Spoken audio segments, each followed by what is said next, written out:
Mike innovative door. This is the 20 by 7 underground parking garage. It's 1 in the morning. Just got done putting in a new opener. This thing puked. The old one wasn't even an APT anyways. It was a 3/4 horse that fried. It was the wrong opener for this door. For the cycles it gets.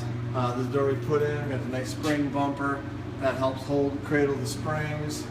Okay, we flipped them for the brackets were. This actually had 4 springs on it. It was a big wood door.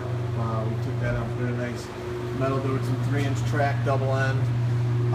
The big beefy nylon wheels and 3-inch struts. This door rolls great, smooth, dual photo eyes. It's got an edge, timer to close, and the correct machine, APT, right there. Fire door neat, call it at 630-271-9343.